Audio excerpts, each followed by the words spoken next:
All right, and we are live. Happy Friday, January the 13th. It's Friday the 13th. I just realized that just now. Happy Friday the 13th, the first Friday the 13th of 2023. We are excited. We are back after about a 3-week hiatus over the holiday vacation. I hope everybody is doing well. Today, we're going to be talking about recession-busting strategies, how to build wealth in a down economy, something I'm super excited about. And we will see you guys here in a minute.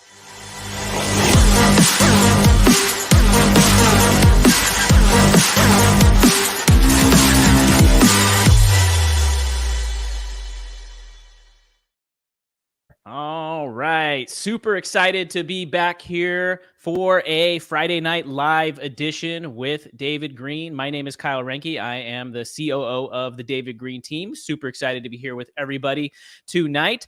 Do us a favor. If you are watching this live, drop in the chat. Let us know where you're watching from tonight, what you're doing, where you're at. It's probably dark where you are somewhere in the world. I know it's dark here on the West Coast. Let's see who we have here. As you can see, David hanging out on Instagram, bringing over the IG crew as well. Joe, good evening from South Florida. Good evening to you as well. We got Sasha from Montreal. Our good boy Javier from the Mastermind from New Jersey. Good to see you again. I get to see you a couple times this week. Mickey the Pool Shark is here. Good to see you, Mickey. Who else we got? Angela from Pittsburgh most days. Very cool. Looks like we got Shailene from the Bay, SoCal, or I'm sorry, from NorCal. Very nice. Jesse's from SoCal. Good to see you. Bill, thank you for the great set of instructions here on how to reset your zooming on a browser. He says just use Command 0 and it resets it back to everything. So that's a nice little hack. I didn't know that. I knew Command plus. I knew Command minus. I did not know Command O. We got LL Miller from Alabama. Great to see you. Nadia, great to see you again. We got Michelle from New Hampshire, Tiffany from SoCal, Jimmy from NorCal. What's going on, my friend? And we also have Selden from New Mexico, and tried to use an emoji there. San Diego, San Jose. We got people all over the place. We got Rhonda from Vacaville. Great to see you, as always. Man, we got a lot of people tonight. Texas, North Carolina, Pittsburgh, New Hampshire. Do you guys know each other? Orange, California. I didn't know there was a city named Orange. I knew there was a county. Tia from Madison, Wisconsin. New Jersey. We got people from all over the place. Jason hanging out at his location, his Airbnb, getting it set up in Florida. Man, we got people all over. And of course, Greg from the Big Island in Hawaii. Well, I am really excited to jump in and talk with everybody here tonight. I'm really excited to be back in the captain seat here, or the co-captain seat, with Mr. David Green himself. It's been a few weeks. David, what's been going on in your world? Oh, you mean today or this week? Let's go both. A lot of rain this week. We've had a ton of it. Mm-hmm. I've been trying to get in the gym, which has been hard because I'm eating a lot less food. So that's like a long, complicated thing, but like less energy has been making workouts harder, but I've still been able to do it. A lot of that's because you're checking in every day to make sure I'm doing it. Wrapping up the second part of the Pillars book, which is about offense and making money. And then I just got to finish the last part, which is about investing, which is probably the easiest part of that book. What else have I been doing? You got another real estate book coming out soon, right? Oh, yeah, that's true. Scale is releasing like in a couple weeks, probably like really soon here. So that's a book about how to be an agent and turn your business into a team or a business. So going from a job to a business. The Top Producer series of Bigger Pockets basically started with Sold, which is just how do you make money as an agent. Skill, which was how do you become a top producer and make a bunch of money and be really, really good at your job. And then Scale is how do you, once you have that much business, hire a team, build an organization, and scale it. Now, you may not be a real estate agent, but if you are a business owner, you really might enjoy that book because a lot of the principles that we talked about with how we grew the David Green team will work for other businesses too. Yeah, I heard we got a bunch of the Scale books pre-ordered and delivered to our office today, so I'm excited to go check those out. That was probably from Chris to asking you where she wants you to put them, wasn't it? Yes, that was exactly it. We got all these books. What do we do with them? I'm like, I don't know. I want to check them out though. That'll be a good start. You can order it at biggerpockets.com/scale if you guys want to go check that out. Now, even if you are not an agent, which probably many of you on this are, but even if you're not, you can still buy it for your agent. Buy them sold, skill or scale, get any of them, get all three, and give it to your agent as a gift. It will definitely help them. Kyle knows, I know, being a real estate agent is so hard. It's just not. There's no mentorship. There's no one that tells you what to do. There's no way you can know if you're doing it right. It's terrible. So those books are written to be the mentor that I never had because we had to figure everything out the hard way. Yeah, and I'll just coming from an agent, being one myself, I got to be a little bit of a peek behind the curtains when David was writing these books. He started writing them, 2-3 years ago when I first got into the industry as a real estate agent. And I remember like always going back to the manuscripts that you were writing and referring back to them, making notes for myself. Even though I could call you and ask you directly, I mean, these are a great resource. And I've heard that from a lot of people that have read them. Well, I'm glad to hear that. I think at some point you guys might see Kyle actually teaching courses with this material for other realtors. So if you are a realtor, make sure you're following me on Instagram and make sure you're following Kyle as well, so you get notified when we finally do start dropping those courses. You know what? Before we get into it, what if we just ask people? Either someone could come on and give a comment by texting the number Kyle's going to put on the screen, or somebody could just go in the comments and type it. What are some courses that you'd want to see me teaching? Like if you were like, oh, I'd pay to take a course from David to teach me fill in the blank. What is it? Is it house hacking? Is it BRRRR? Is it long distance investing? Is it business? Is it mindset? Is it goal setting? Is it like negotiating? Just in general, what are the things that you guys want to see more of? Because we're working on putting some of those together for 2023 too. Yeah, it's a really exciting year that we have ahead of us, and a lot of good things that are going to come out of it. And so what David mentioned was there's a phone number below on the screen here. It's a little ticker scrolling at the bottom. And if you just text that number 833-777-0309, you can actually come on live camera with us and talk to David, and you can talk face to face. As always, there's also the chat there. So E. Ramich says market analysis. Epi says negotiations.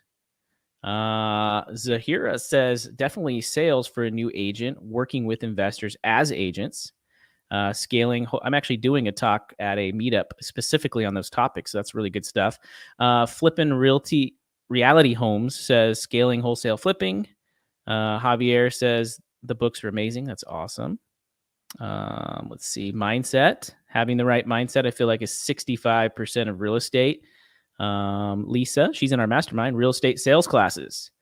Brianna says script for talking with the sale by the owner to list their home. Jason Palo, house hacking. So we're getting a little bit of everything. Flipping and scaling. What do you think about this, Kyle, when you see all these? It looks like there's a lot of agent stuff here. Yeah, I'm seeing a lot of agent stuff. I'm seeing some mindset stuff. I'm seeing some scripts of what to say.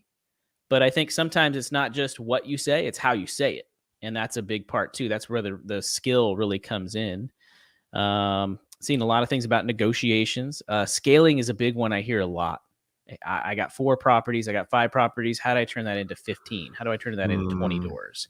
That is so good. I mean, we could even talk about some of that tonight, because I think we're in a market right now where the steps you take going into 2023 are going to be what allows you to do what Kyle just said in 2025.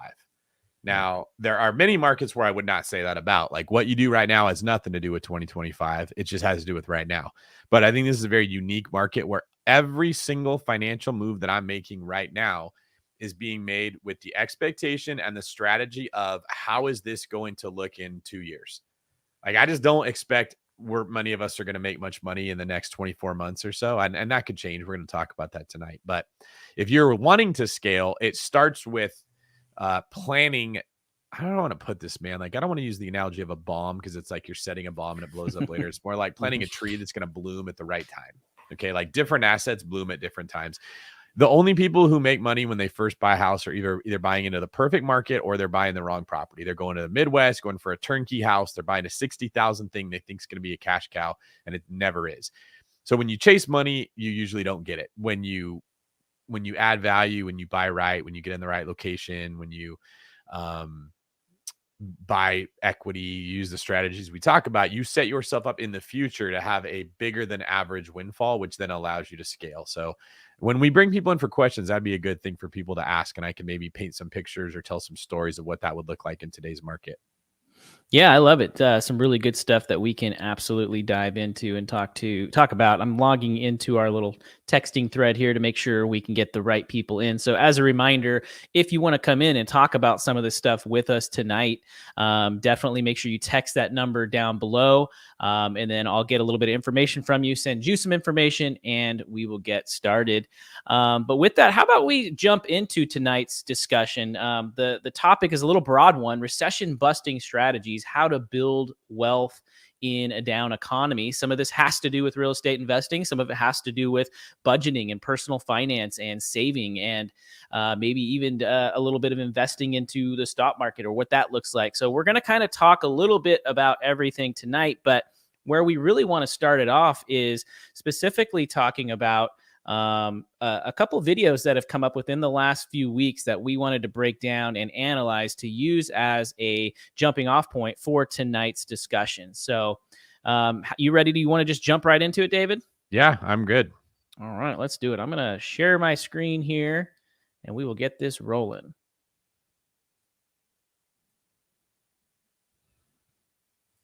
The money, we're looking ahead to 2023, folks. Whether you're planning a major purchase or you just want to build up your savings, we have some moves that you might want to consider right now. And here to help us, a business and data reporter, Brian Chung. Good to have you back. Nice to be here. Happy holidays to you. So, I mean, what should we keep in mind if we're thinking about, buying a home or buying a car in 2023? Well, Craig, do you want the good news or the bad news first? I always like to start with the good news. With the good news, let's do the good news then, right? So buying a car might be a little bit easier right now if you're buying a used car. Okay. Now, new car inventory is still pretty constrained, but we're seeing prices on used cars start to fall. So that's some good news. The catch here, don't finance because interest rates are really high, which takes me to the bad news. High interest rates are really crunching potential home buyers. We've seen mortgage rates more than double in just the last year. But one other piece of good news, by the way, we're seeing some appliances come down in prices. If you want to buy a washer or dryer, now might be the time to get an upgrade. Is that because supplies finally caught up with demand? Exactly. That's exactly it. So let's talk about credit. I mean, what do we think about how credit could factor into our financial picture for next year? Yeah, well, we were just talking about this with high interest rates on cars and also on homes, right? But right now, credit cards is something we're watching for. We're all doing spending. Yeah. I'm putting a lot on the plastic right now. Record levels of debt, which means that you might have a credit score hit if you fail to pay on those interests on the whatever you have on the card, right? So you want to check your credit report annually to make sure you're not taking too much of a dent if you're not meeting those payments. You can do that weekly, by the way. This is a pandemic era thing. Wow. You can get it exactly from each for of the free? For free, each of the credit bureaus. It's usually only once a year. Now you can do it once a week. So definitely take a look at that. And also strategize debt payment plan. You can actually do consolidation of your credit. Really quickly, I want to know in the comments, tell me what you guys think. When the host goes, really? You can do that for free? Does anyone here think he's actually surprised? Or do you think he knows that because they talked about it before the show, but he's acting surprised because he's trying to relate to the audience who may be thinking, what? I could do that for free? Or he's trying to get them to clue in and be like, you should care about this because this is the only thing I commented on. He knows that they're going to go like, oh, wait, he's paying attention. Like it kind of grabs your attention and hooks you, right? Who in the comments thinks that he knew what the guy was going to say? And who here thinks he genuinely was wondering, like, I didn't realize that was the case. I'm shocked that this person that I brought on to talk about these very basic concepts would say this. All right. So Matthew says he wants you to focus on it. He knows it. Rhonda says there's not a chance he didn't know. That's funny. I like comments like that are very strong like that. Not a chance. He knows. From Zahira. Jaffro says he knew. Keep going, guys. Angela, he knew for sure or has so much money he doesn't have to think about that. That could be. That's good. Bobbin says he knew it. If he didn't know, they need to change the host. That's kind of what I'm thinking. Like if you're hosting a money show, I mean, that'd be like me hosting a real estate show and someone goes, not everyone realizes you don't have to put 20% down on every home. And I go, wait a minute, what? You don't have to put 20% down? What are you talking about? And they go, there's actually a loan called an FHA. And like that would just be stupid, right? Like, why would I be hosting the show if I didn't know that? Brianna sounds like, well, when you put it that way, like she assumed the best of him. This is how you know that Brianna's a nice person. Like you could just trust her because she sees the best in everybody. So like, she's like, well, why would he lie? But then Brianna's also the one who probably should be trusting other people the least because she's going to see the best in them all, right? And then they're going to be taken advantage of. Yeah, I don't know, man. Sometimes I think it could be a little bit of both. I think it's definitely scripted, but sometimes I think these news anchors just don't know what they're actually talking about either. And so they try to put in these scripts and these filler words to get people to be excited. But I honestly think half the time they're not even following what the person's saying. Yeah, that could be. Like he wasn't even paying attention. He's like thinking about what he's going to have for dinner that night. And in the middle of this, he like comes back to, he's like, oh, I better comment now. Yeah. Lisa says, I'm a sucker. I believed him. I respect Lisa for admitting that. Like, because everyone else was saying, no, there's no way. I like it when people stand up and they're like, I did not know. I did it on the podcast the other day in front of everybody. I was like, when I was a kid, this is not modern day David, but previous, like little David, I thought that fringe benefits were French benefits. Do you remember that, Kyle? So say it again. Fringe benefits were French benefits. Okay. So like when we were kids, companies would have a salary package and then they would have like a benefit package and they called them fringe benefits. Like they're on the fringe of your actual deal. So if you got extra paid vacation or more PTO or like family leave when other places didn't offer it before it was a law, you would sign up for this to work at this company and you would talk about the fringe benefits, but they were always pronounced French benefits. Like that's what I heard all the time. And I think other people did too. And I came out and admitted it and everybody was kind of like mocking me like, oh my gosh, you were so stupid. Why'd you think that? And then one other person was like, no, I thought that too. And then all these other people started saying, actually, I thought it also. Listen, look at Greg. Wait, they're not French. Blew my mind. That's funny. Don't know if that's serious, but it's still funny. So yeah, like everybody has a thing like that they've always thought. What did I heard? I heard someone say something. Oh, they said beck and call, not beck and call. I was like, you can see how that would sound that way because like beck, no one says beck and they say in for and beck in, and beck in is actually where the beck comes from. So like, yeah, I do the same with music lyrics all the time. That's what Selden Rios just said. All right. That has nothing to do with the video, but I did want to ask. So after this, we're going to go get some fringe fries. Some fringe fries. That's right. I met your beck and call. All right. Oh my gosh. Listen, look what Jason Wolahan says. I love this. I need to write a book just on these things. It took my wife years to realize that might as well was not one word. Might as well. I remember in high school learning, I had a friend that said spick and span. And I was like, I think it's spick and spam. I thought it was. Oh yeah, I remember that one. We looked it up and it was an N. Remember that? Like it ended up being spick and span. I was wrong, but I thought it was. I would still be saying spick and spam at this point now in my life if I had not had that incident happen. Yeah, you used a word in a meeting last week. I think you used the word mumbo jumbo, and I was thinking like, where did mumbo jumbo come from? And I had to look it up, and it basically came from, I think it was an artist back in Africa. The name was like Mambo Jumbo, and they would create this art that was really messy or something like that. And so somehow we called it mumbo jumbo when things are a mess. So my opinion on that is has nothing to do with anything reasonable. It's because people like things that rhyme, like solo dolo. Remember we were talking about that? Like people just say words that rhyme and they don't even ask why they're saying it. They just say it. That's one. One of the things that does get me is when people say, I could care less, which actually doesn't mean what they think it means. I couldn't care less would make logical sense, right? I could care less is kind of like, yeah, I care some. There's definitely some room.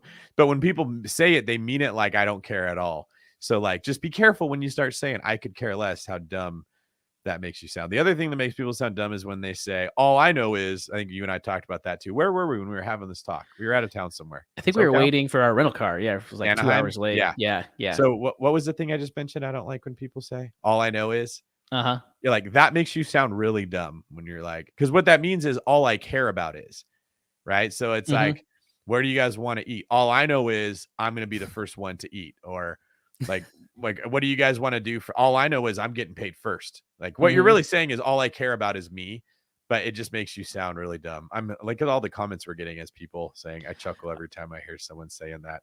I love Joe's. Yeah, it's a good He's one. got the Office. I'm not superstitious. I'm a little stitious. Yes, that one's very good. I think we had our buddy Jimmy Weiscarver help me out with the Michael Scott quote when we were trying to figure out what he said about the look at how the turntables have turned. Yes, that's one of my favorites. Okay, thank you guys for allowing me to go on that little stint here. We can get back to our reaction video now. Credit card debt, take a look at, for example, zero balance transfer cards. That might be a good way to make sure you can get those interest payments down. My friend Chanel Jones is waiting for you. I'm here. Let's talk about how to maximize savings. Yeah, so right now, there is definitely the burden of higher interest rates if you're borrowing. But the good news is that you can get more money if you park money into a bank, right? Okay. It used to be the case that if you locked up money in what they call a 12-month certificate of deposit, you get what, 0.3, 0.4, 0.5%. Now, you're getting 4%. I've seen in some cases 4.5% for a 12-month CD. So take a look at that. It's a good way to save some money. Also consider I-bonds. This is something really interesting. This is something the government offers. You want 7%. You can get that in an I-bond. You just got to hold on to it for longer than a year. That's going to be just something. Longer than a year? Yes, and there is a limit as well. It's up to $10,000 per calendar year. So you might be able to squeeze that before the end of 2022. 7%? You can get up to 7%. It's inflation adjusted. That's what the I means. So pretty good. Not bad. All right. So after you do all of this, how do we set ourselves up best for retirement? Because there's a lot, and then you still want to save. Yeah, Joe. Well, indeed, it is indeed the case that right now, 401k, if you open up your account, it's going to look pretty nasty. The stock market has not been good, a lot of red, but it's important to get a health check every year and just kind of make sure it's allotted to the type of investment vehicles you want to be in. And it's also important that as you're saving up for retirement, continuing to put in about 15% of your income is a good guideline. Also check off for your the top. So it's exactly off the top, but also check for your employer match, right? Some companies will offer 3, 4, 5% in whatever you're contributing as a match. That's free money on the table. Take advantage of that. And then lastly here, for those that are already retired, the people that have said, look, I've already done the savings. Right now, it's important to note that inflation is really high. The government is acknowledging that. There's the cost of living adjustment. It's above 8% beginning next year. That's going to be something to watch for. That hopefully will take a little bit of the edge off for those that are in retirement, getting those Social Security payments. Sure. Brian, Sean, great tips, brother. Thank you, Brian. Thank you. Enjoy your holiday. By the way, folks, for more financial advice. All right, Kyle, let's start with you. Let me get your feedback on what you thought about this content so far. Well, I actually have a few questions from it. And we got another video that we're going to dive into a little bit more after this one. With a lot of these news clips that they do, obviously, they're doing it really quickly, and they're just trying to get very high level. So there's not much meat or content that you can get from these things. But I guess one of my biggest questions is specifically this idea of cash, right? People have been talking a lot about cash. And there's kind of two camps when it comes to sitting on cash right now. It's going to get eaten up by inflation, or it's actually a good thing to hold on to cash because assets are going down. So you should actually hold on to cash, or maybe you should put it into these high yield savings bonds. So I'm kind of curious, David, what are your thoughts on the people that have, a chunk of cash? Maybe it's a few $1,000s, or maybe it's a couple $100,000. What should they be taking into consideration, especially knowing the current economic climate? Oh, that's the question everybody wants to know. It's going to take me a minute to break this down. I think there's some good information, Kyle, but you might have to keep me if I wander too far, bring me back. Yeah. There's two ways to look at money. Okay. As far as investing it, there is, I invest this money and it gets me more money. I need to come up with a name for that, because I could probably put this in a book at some point. I don't know what I would call it, but it's like I invest 100 grand at 8% return. I make 8 grand a year. I reinvest that. Next year, I'm investing 108 grand at 8%. Then that turns into 117.5. And that's how compound interest grows. Okay.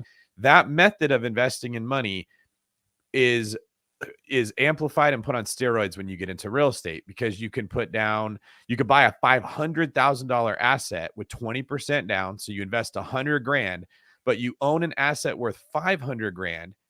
And if the asset goes up by 20%, so it goes from 500 to 600, even though your asset increased by 20%, your investment doubled, because you invested 100 grand and you made 100 grand. That's because of leverage. So this idea of investing money to get a return is easiest understood at a simple interest rate, right? The 8% example I gave. And then when you add leverage, it absolutely blows up. It starts to be like, oh, this is really good.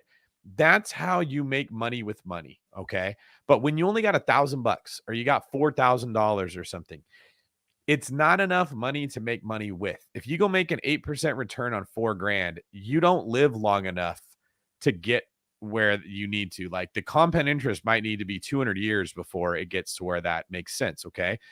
So when you only have 400 grand, your goal should not be to turn that into more money. Your goal should be to earn more than 400 grand. And I know that sounds simple, but no one does it. They're like, what's the best way to invest $6,000? And what happens is you get guys like this that go say, open a high yield savings account and pay down your high rate debt. Like he's saying stuff that makes sense if you know nothing about money. But anyone who's listening to this was probably listening to that. And like Angela said, the only thing that she's paying attention to is that she likes his tennis shoes. Like that's about the only value that we're getting out of that. That guy is probably not worth very much money himself. He probably has most of his net worth in that suit that he was wearing. He's a nice guy, good looking, like good speaker, not that great of a businessman, I would bet, because he's not saying anything impactful. If you only have $4,000, you shouldn't be focused on investing your money. You should be focused on investing in yourself. Okay. The effort you put in is what's going to actually build your wealth. Getting licensed in real estate or loans, or getting your contractor's license, or going to work for some company that is involved in something you like, or gaining a skill like learning how to code or learning a trade. I'm going to go learn how to fix air conditioners. I'm going to learn how to be a mechanic. I'm going to learn how to work on Teslas. Like it could be anything. But the effort that you put into improving the value that you bring to the marketplace, whatever we're going to call that, it's going to earn you a way higher return than how to best invest the $4,000. Now, my opinion is if you look at the heart, the reason someone says, how do I invest my $4,000 is because it's easier to do that than it is to go face the fact that you work at Taco Bell and that's why you have $4,000 and you really should be having a better job. Okay. You need to be more bold, like Joe is saying here. This is like a really good point here. I agree with you. It's not bold enough. It would be bold enough if, like Methuselah, we all lived to be 900 years old. Okay. If we lived as long as people used to in biblical times, dude, you could like do pretty much whatever you wanted. Just save your money and invest it at any rate of return. And you're going to be a multi-millionaire in time. But we freaking die at 60, 70, 80 years old, right?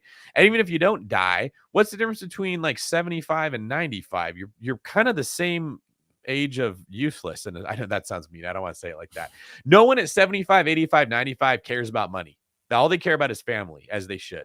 Okay, so you're not going to care about how much money you have when you're 80. You just want to know you have enough that you could get by, enough you could live, but you're going to care way more about grandkids and relationships and legacy than you are about money. We care about money when we're young. Okay. So you got to be bold because you don't live long enough to get to that point. So the advice, if someone only has $4,000, is to figure out how you can use that money and make it stretch. Can you spend it wisely and just eat like spaghetti instead of going out to eat at restaurants all the time, so that you don't work overtime, so you can put your effort of overtime into learning a new trade or learning a new skill? You need to be working on you and your skills if you don't have a sizable amount of money. Now, when you get a sizable amount of money, that's where a lot of the strategies that you guys are going to hear about on the talk tonight or any form of like wealth building information, it pretty much only applies to people that have capital. And I know that's a bummer, because everyone's going to say to you guys, they're going to want your money. Take my course on creative financing and get into real estate with no money. But my challenge to you guys is, who do you know? Who do you know that is making a ton of cash with none of their own money? And I mean, when I say none of their own money, I mean they don't have money.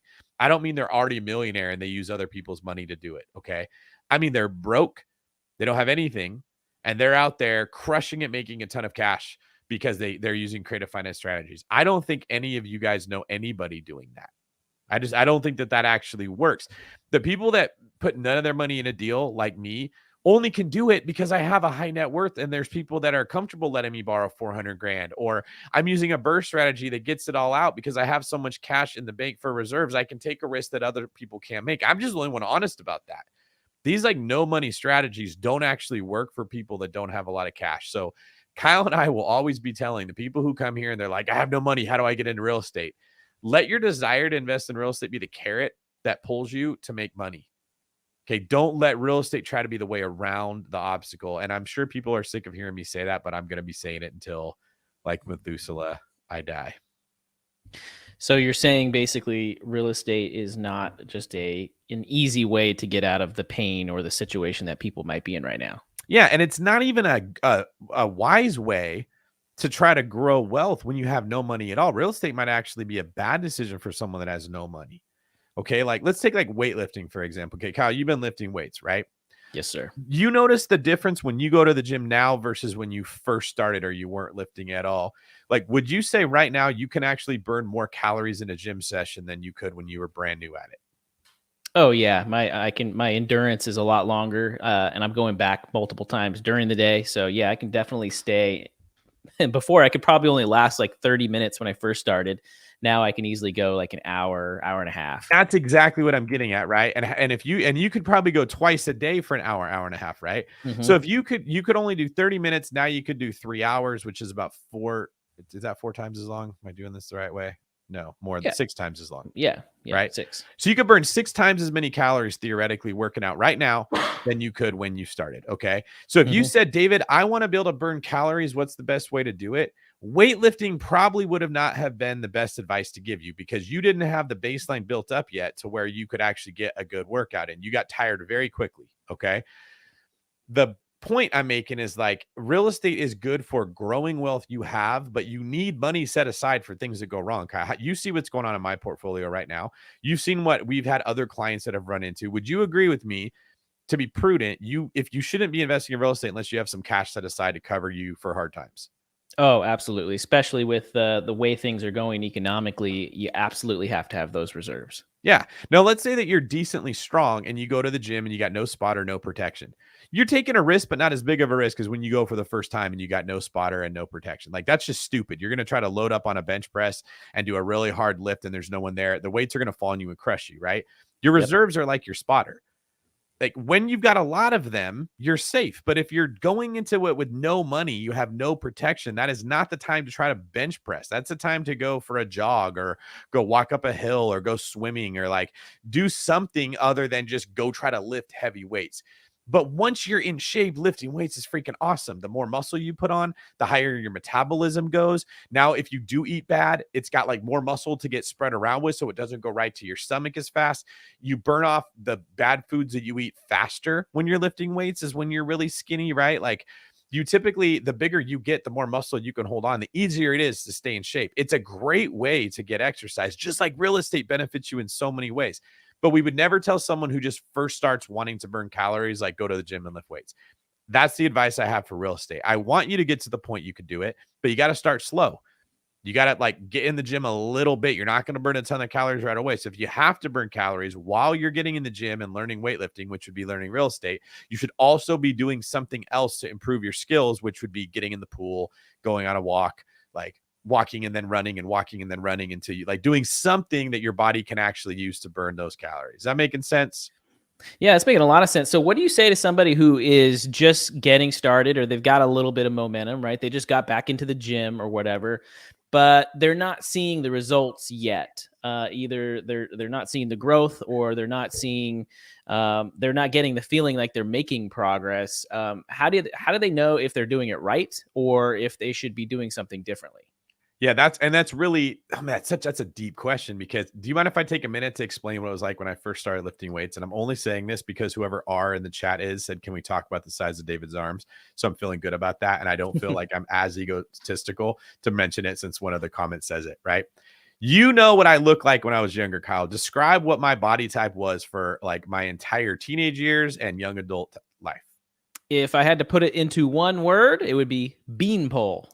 That is a great way to put it. Like, and was I averse to working out? Was I like, no, I never want to eat? Like, do you think I liked being skinny? No, it was just hard for you to gain weight and put on muscle. Yeah, I was insecure about it. Like, I probably opened up to you, but remember I'd wear like 3 shirts. Yeah, I'd have true. like Yeah. I'd have like an undershirt and then a t-shirt and then like a sweatshirt or a long sleeve t-shirt or anything I could do to make it look like I was bigger because I was so insecure about being skinny. Yep. I worked out for 4 to 5 years and saw minimal results, hardly anything. And then right around the time that I graduated college and I started training for the academy, it was actually probably after the academy, and I started lifting weights around 25. That I actually got a little bit of size. And then around 26, it started to catch up. And then it significantly improved from there, right? we need a teenage photo of David now. Actually, when we listen to the next video, maybe I'll look one up and try to send it to Kyle so you guys can see how bad it was. The point is, I was building a foundation that was incredibly slow, and I didn't realize it. I just knew if you go to the gym and you work out as hard as you can every day, you have to get stronger and bigger. I don't know how long it's going to take, but it has to happen. Okay. And it was like the Jack in the Box. I didn't know when it was going to happen. For me, it happened at 25. And then I started to get really big. And then I got strong. And then I got super fat, which is a different problem. Then I had to go back and like try to tackle the fat thing. But that's the point. Like if you're starting and you've got a house, you don't know when it's going to take off. You don't know when the market's going to explode. You're going to have a run like we had the last 8 years where you're going to get a ton of equity. You don't know when the rents are going to get up. You can't know. It's a Jack in the Box. What you know is you bought a house, you house hacked, you kept your bills low, you tracked your expenses, you saved your money. You can control that. So like I couldn't control how big I got, but I could control what I ate, right? I couldn't get super muscular, but I could prevent myself from getting super fat. I could say that kind of healthy. Well, you guys maybe can't build massive wealth through real estate when you're getting started, but you can protect the money that you have coming in now and not get in debt, which would be like getting fat. And you can know that if you stay somewhat financially healthy, when you do blow up, you're going to be ripped. You're not going to be big and fat, which is a place that I got to, and you don't want to go. You could probably put those pictures out here too. That'd scare everybody. I have some pictures of Kyle's first son where I was looking like a huge egg. But the point would be they should be buying a property and living in it as a house hack in the best location they can, and then doing the same thing next year and the same thing next year and letting go of the pressure to control when you blow up. Because you don't know when the Fed's going to print more money. You don't know when the economy is going to take off. You can't control that. What you can control is what you put in your mouth. And that's probably a good plug for Spartan League. Should we put that up right now while we're talking about it? Because yeah, absolutely. We don't actually have a live thing specifically for the Spartan League, but I can put up what we do have right now. Actually, this is an even better opportunity right now because you get in on the ground floor at the early price. Yeah, it's cheaper right now than it's going to be. That's a good point, Kyle. So this is a group that Kyle and I run with about, how many members do we have right now? Like around 100? About 110. Yeah. Okay. 110 people or so. It's gonna be a big thing you guys hear me talk about when I talk about Spartan League. I'm really excited about it. But the point is, we teach you the principles and fundamentals of financial fitness before you throw a bunch of weight on the bar. Okay, everyone's out here saying like, how do I become a millionaire through real estate? How do I bench press 700 pounds? But if I try to put 700 pounds on the bar, it would crush your rib cage and you would die. You don't need 700 pounds. You need to just do 5 pounds more than you're doing right now. And you work your way up to that. So this is a group, if you guys are interested in learning how to manage money, track money, come up with a budget, come up with a plan, come up with a strategy, fight your inner demons that want you to spend money on stupid stuff, learn how many advertisers and marketing companies are out there specifically designed like demons to torment you and take what you have, how you can fight back against that. That's what we're doing. And that puts you in a position where real estate will make more sense. You can take some of the risks that I'm taking and not worry about losing everything if the market does turn around on you because you're in a financially sound position. And guys, let me tell you, the market turned around on me very quickly. Okay. I think you guys knew I bought like 18 properties at one time. And in the middle of that, rates went up. The entire market completely stopped. And now the cities are screwing with my ability to get them up and running. I've got like 7 properties worth about $10-11 million total that I cannot get rehabbed and permitted for use for short-term and midterm rentals. It's terrible. Okay. Like they're bleeding money that I did not see coming. And the reason I'm okay is I was financially fit before I got started, right? Like you're in the gym, you're working out. I tore something. I can't work out now, but I'm okay because I have a really good diet. I got that part in place first. I'm not getting fat again, even if I'm not getting bigger and stronger. So really the reality is if you want to become a millionaire, you want to become very wealthy, it's principles you have to learn. And the first one is defense, and that is saving your money. So I'm going to start looking for a picture of skinny David to send to Kyle to see if he can share here while we, do we want to debrief more of this video? Yeah, we actually have a new video, but I actually, anybody just come reach out to me on Instagram. I can show you many pictures of young David. Actually, you want David? I can show. How young do you want to show him? I can show him the one of you and me in high school. The video of us on. We're actually like in. But I'm wearing so much clothes because I was so insecure about how I looked. Right. That's like, true. That's true. Let me see if I can find like one when I was playing basketball in high school. Like, I'll pull that up. Before I do, though, we should probably talk a little bit about this video we watched. Here's my thoughts when I see that. Did anyone here watch that video and think, this is insightful advice. Wow, this is amazing. I'm going to become so rich from this. Let me hear in the comments. Did anybody list, like Kyle, when you were hearing that, did that even like make your radar? No, I thought it was basically filler fluff to keep the, in between the main major news stories. But see, that is what the majority of people that are trying to learn how to make money, that's what they hear. That's all they're getting, right? Like they don't understand that there's more to wealth building than that. If you wanted to make money and you got like 50 grand, what do I do with it? All you're hearing is this guy telling you to invest your money in a 4% certificate of deposit account or something like that.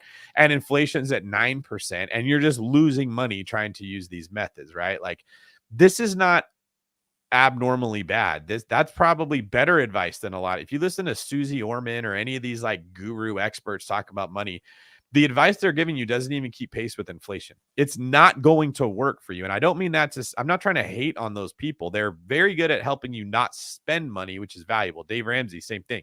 He'll help keep you from losing it, but he's not going to teach you how to make it. Right? Like I like what Joe said. Same thing Kyle said. It was 5 minutes of filler between commercials. This is what everybody else is hearing when they're trying to build wealth. You guys are in a very privileged group that you're not just me, but real estate in general is something that's crossed your radar and you understand that you can make money in this way. Because most people that are out there that are not listening to podcasts or spending their Friday night like you guys following along with us doesn't even know that that's a possibility. They still hear real estate and just think, oh, what if the toilet breaks? What about you, Kyle? What was your opinion of it? Yeah, it's just not great. But I would like to bring it over to our next guy here, which is this is good because we're putting these together on purpose, right? We're juxtaposing these two videos. The first one was the Today Show, very light filler type stuff. This one is a little bit more in-depth, a little bit longer, and this is a well-known person in the personal finance space. This is actually a Graham Stephan video on YouTube, and he talks about how to use the 2023 recession to get rich. That's basically the name of the title of the video. So let me pull that up here, and we'll get that one going. Then I kind of want to break this one down as well and talk about how we can better position ourselves as investors. All right, here we go.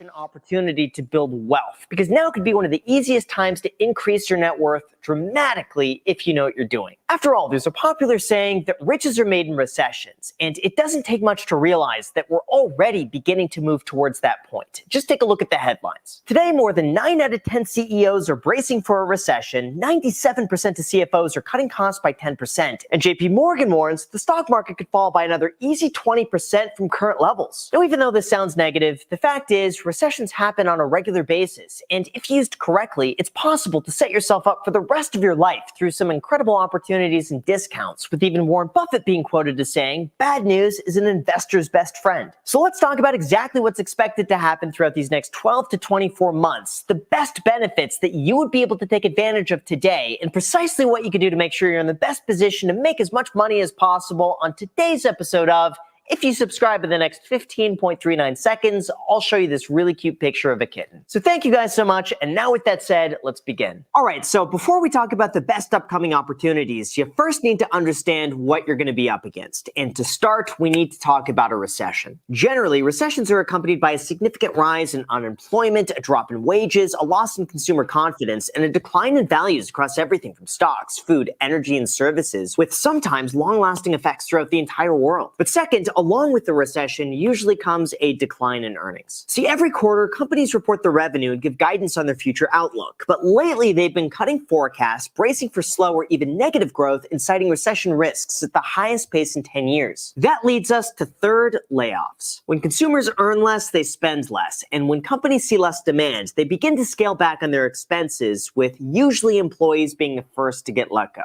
In fact, just a quick Google search for mass layoffs shows you dozens upon dozens of companies who are all trimming their workforce. And as Bank of America explains, the US economy will soon start losing 175,000 jobs per month. So in terms of what this means for you and your investments, as well as how you could use this information to make you money, let's start here with number one, stocks. As of now, all three major indexes are down between 20 and 30%, with analysts like JP Morgan who believe that we have another 20% to go from current levels. However, if we take a look throughout history, since 1946, the average bear market drop was close to 30%. 30%, with the most severe having been in 2009 when the S&P 500 fell 57% from the peak. Now, once you combine the average with the recession, bear markets tend to do even worse, with an average drop of 34.8%, which, just for reference, right now we're down about 25%.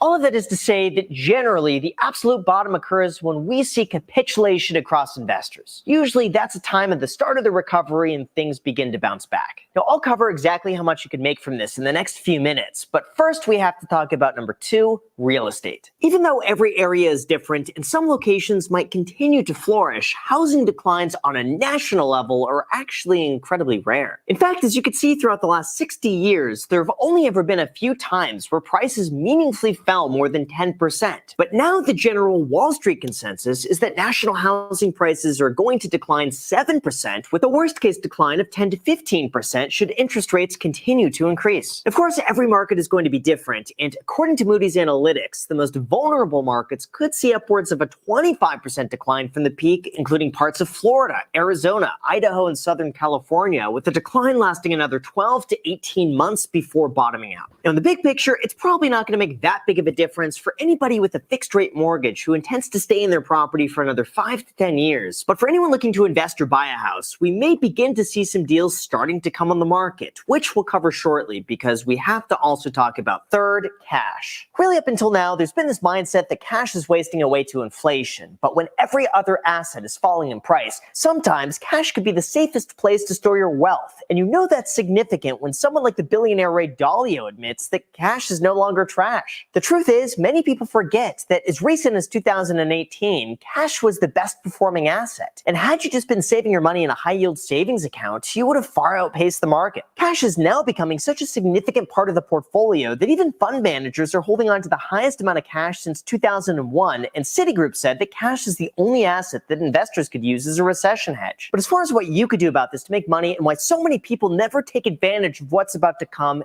here's what you need to know. All right, so in terms of why this next recession could be a once-in-a-generation opportunity, just consider this. First, everything becomes less expensive. The way I see it, even though one person might think, this is a bad time to invest, everything is falling 30%, a wealthy person would see this as an opportunity to be able to buy those exact same companies for a 30% discount. Warren Buffett really had the perfect analogy for this. He said, when hamburger prices go down in price, we sing. When hamburgers go up in price, we weep. For most people, it's the same thing with everything in life that they're buying, except for stocks. When stocks go down and you could get more for your money, people don't like them anymore. So first, reframe your belief because a falling market could work to your advantage. Now, second, there's less competition. The fact is, when times are difficult, companies scale back, they fold, they conserve cash, and they play it safe. But this opens the door for smaller, more aggressive companies to stand out and take their place. For example, one study across 16,000 companies found that those who continued to advertise increased their value and got more bang for the buck, with positive growth years after the recession ended. The third, there's way more opportunity. In a way, a recession is the market's method of weeding out the weak, and Patrick Bet-David made a fantastic comparison a few months ago that the peak of the market cycle is exactly like a forest. This means that only the largest, most established trees or companies get access to all the resources, or in this case, sunlight. Everything at the bottom has a difficult time being able to compete, and it's hard to grow. But just like natural forest fires, our economy has a way of repeatedly clearing out and bankrupting the companies who no longer are able to sustain themselves, giving opportunities for newer, smaller businesses to continue to develop. Then fourth, after every bear market comes a bull market. As Yahoo Finance points out, historically, the S&P 500 has fallen an average of 29% around a recession, with a median drop of 24%. But once stocks have found their low, their average return the following year is 40%, and within 2 years, the market has increased an average of 58%. This means that investing on the way down is much more profitable than pulling out of the market and waiting. And long-term, the market has always recovered in every single example so far throughout history. And finally, fifth, you have to act before anyone else knows about it. I know it sounds easy to think, oh, perfect, I'll just invest during a recession. But the truth is, recessions are never confirmed until much, much later. For example, the Great Recession that began in December of 2007 was not officially announced until December of 2008, only a few months before it officially ended. The recession before that began in March of 2001, but they didn't call it a recession until November later that year. And this continues with about a 6 to 12 month delay until we actually know we are in a confirmed recession. But in terms of what you could do about this to profit, number one, scale back on your expenses. expenses. This means that you track your market, cut back on unnecessary spending, and operate lean while you continue reinvesting as much as possible back into the market. This should also include a plan on what you would do if your income were to drop 20 to 50%, how you would make up the difference, and if you could take preventative measures ahead of time to protect yourself from that happening. 2, hold on to some cash. Now, I'm a firm believer that even though statistically your money is best off invested as soon as possible, there is something to be said about the peace of mind of having cash on the sidelines just in case of something to fall back on. For me, cash makes up anywhere between 15 and 20% of my portfolio, depending on the time of the year. But generally, this has given me so many opportunities to jump on good deals when I find them, and it lets me sleep at night knowing that no matter what happens, I have something to fall back on. Now, 3, protect your career. This, at the end of the day, is going to be your best hedge against whatever happens, because financially, your worst case scenario is not the market going down, but instead,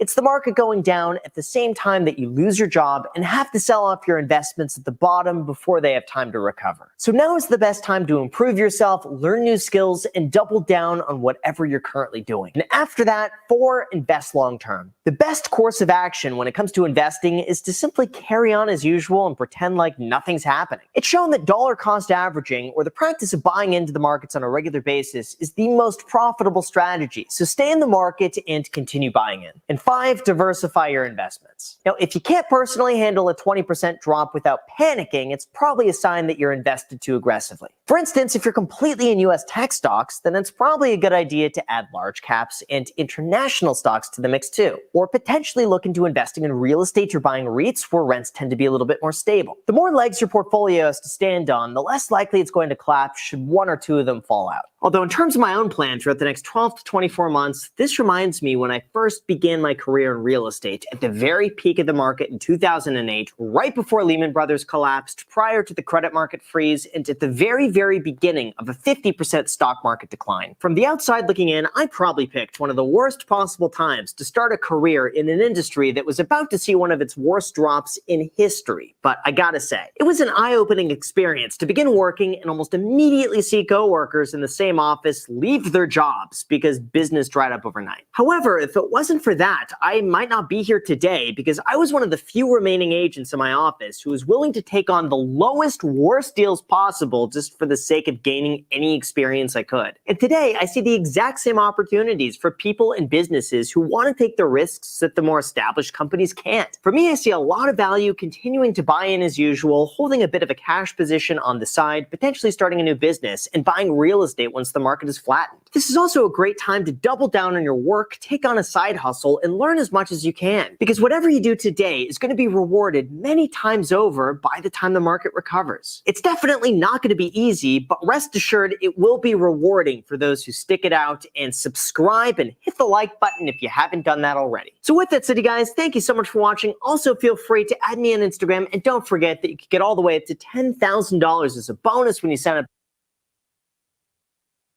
All right. Much better information than the first video. That's what I was thinking. Like Yeah. a lot more in depth, a lot more well thought out, and I would say a little bit more in alignment with what we've been talking about tonight. Yeah, I don't think it's a coincidence that the real estate person, Graham, has a deeper level of understanding than the personal finance guy, whatever his name was. A couple things that I thought about what Graham was saying. A lot of it has to do with mindset, which is hard for real estate investors. And I tend to tackle this stuff I think is hardest. So there's a proclivity as a human to say, just give me the quick answer, right? Has anybody here ever been in an argument with a significant other, with your friend, whatever, and there's a deep-rooted issue in the relationship? Okay. Like, Kyle, throw me out a hypothetical deep-rooted issue that you might have in a relationship with somebody. That's a tough one. Like fear of abandonment, like something like that, or what do you think? So let's say someone's afraid of being abandoned, and Yeah. that's a really good one.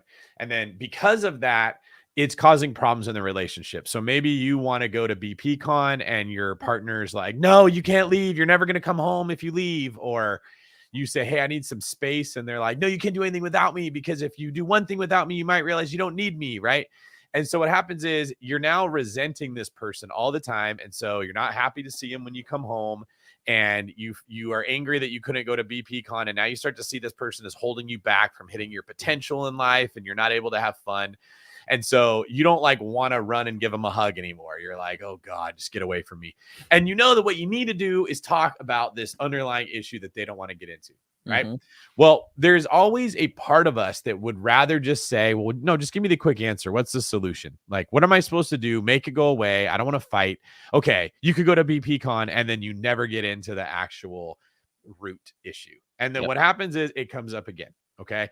The people who come and say, what strategy should I use to make $1 million in real estate? When's the best time in the market to buy?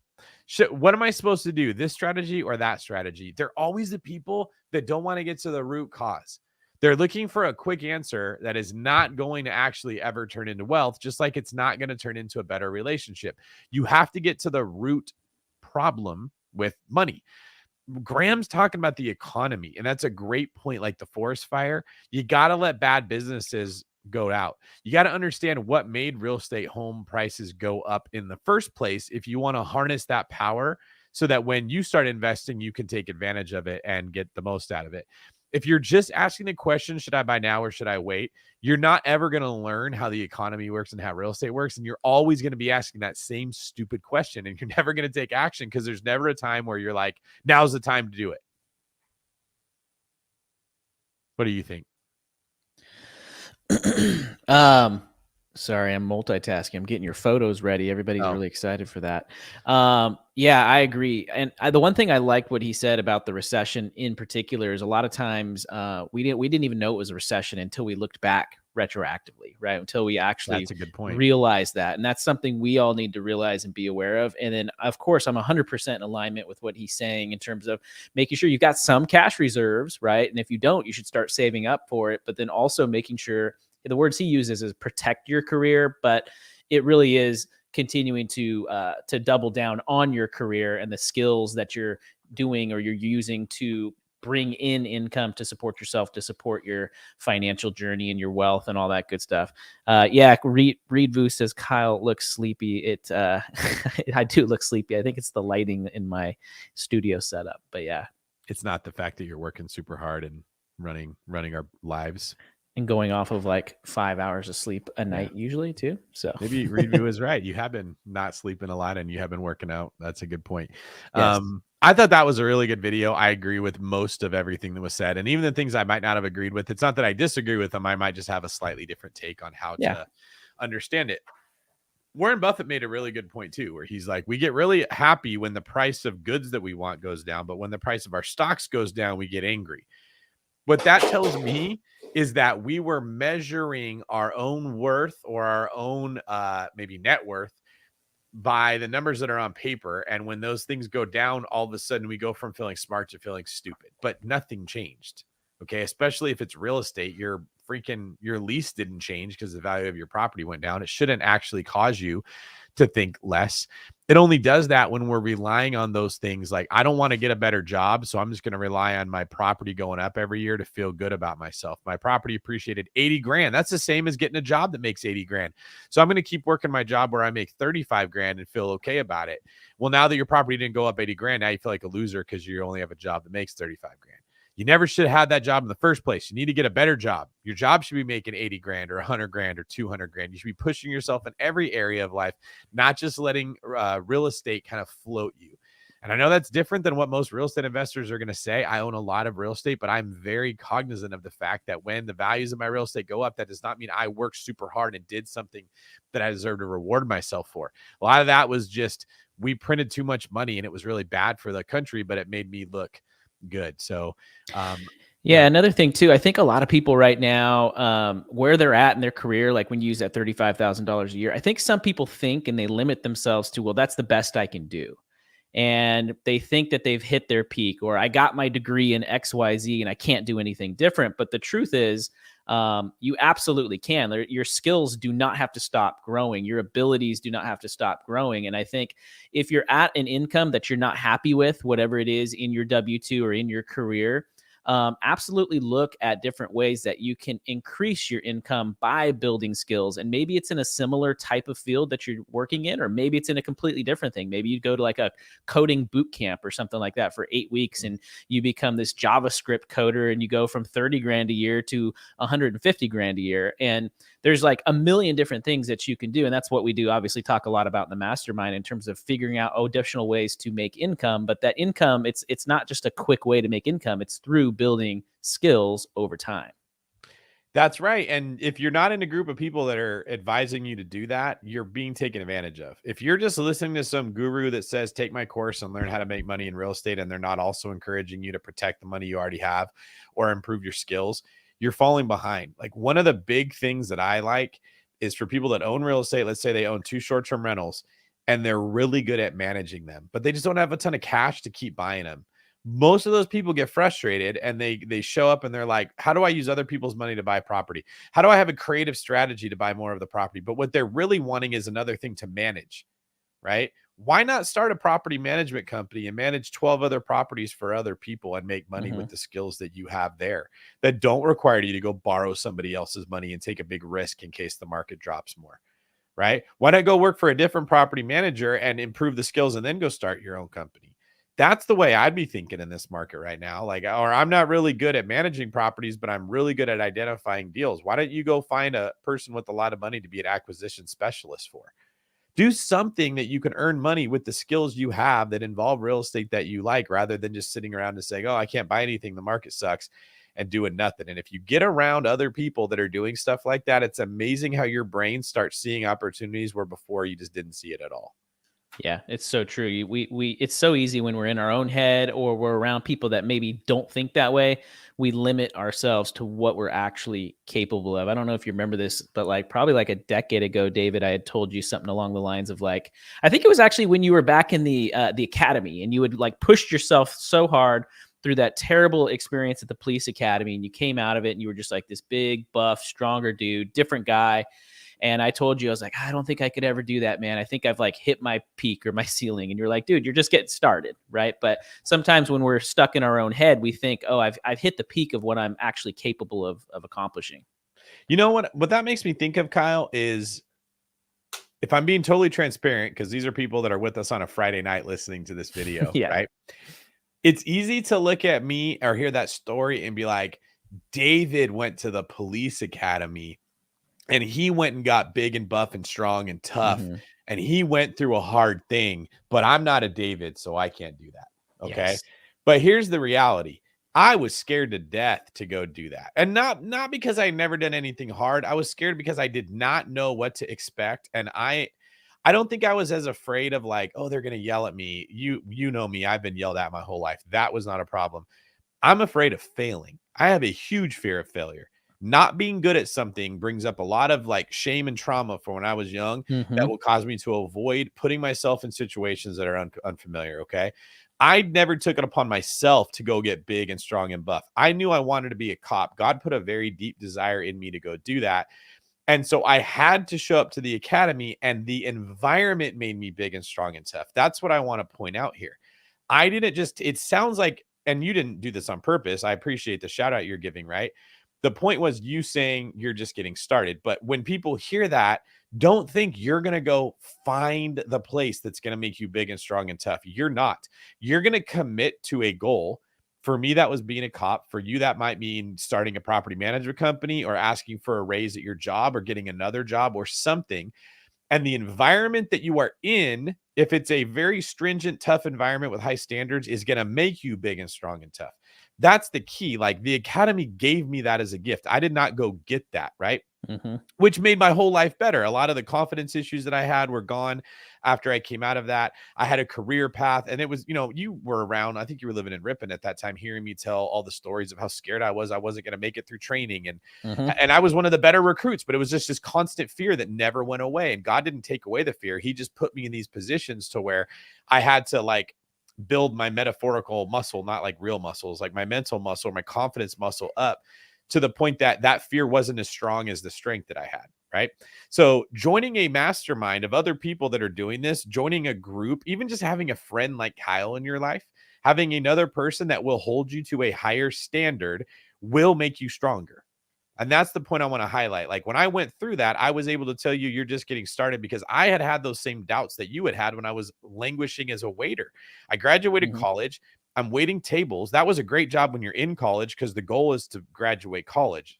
Well, now you don't have college and you're just a waiter. That's not a great job anymore. Now I'm starting to feel like a loser. And I couldn't get hired by a police department. I had to apply 14 different places and start the process with all of them before I got to the point I finally got hired. So I had a lot of that same doubt. And then going through the academy is what made me realize, oh, I'm stronger. And you saw that, right? So my encouragement to you wasn't based on me. It was based on the fact that in an environment is what can make us stronger. So putting yourself, that's the moral I'm getting at here, putting yourself in an environment that will test you, that is challenging, that is not easy, that has higher standards. And the minute that you're like, okay, I'm comfortable, find a harder environment. Like, what kind of shape would you be in, Kyle, if every single time the weight stopped feeling heavy, you just said, okay, cool, that's now the weight I lift every time? Yeah, I wouldn't make any progress. I'd be just stuck at plateau. Wouldn't get any better. And can you will your muscles to get bigger? Can you just sit at home and think, get bigger, and then they just grow? No, I've seen some infomercials on that, but I don't think it's actually going to work. Can you take a course on how to lift weights and listen to weightlifting podcasts and get bigger from it? No, I got to put the work only in. Thing, yes, the only thing that makes a muscle bigger is resistance. Okay, you and literally it's failing. When we work out, our goal is to go to failure. Like, I know that I'm done when I can't lift that weight again. That means that I failed. I'm not good enough. But what happens is the muscle having to feel that tension receives the message, when I build back, I need to build back bigger than what I have been so that I can lift that thing 8 times instead of 7 or whatever it is that you went to failure, right? You need resistance if you want to be able to grow.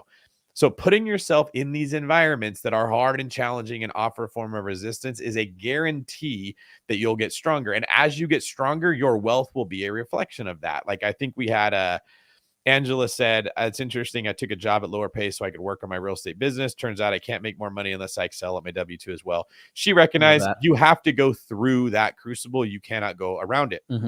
Another comment here. Let's see what it was. Someone said that everyone's getting laid off, but they asked for a 20% raise and they got it from Nicola, right? My company's going through layoffs and asked for a 20% raise and got one because if you make yourself valuable, they'll fight to keep you. That is very different than the person who's been phoning it in and cruise controlling every day at work and not working hard and then expecting a 20% raise to come, or thinking, well, I want to do real estate so I don't have to work hard.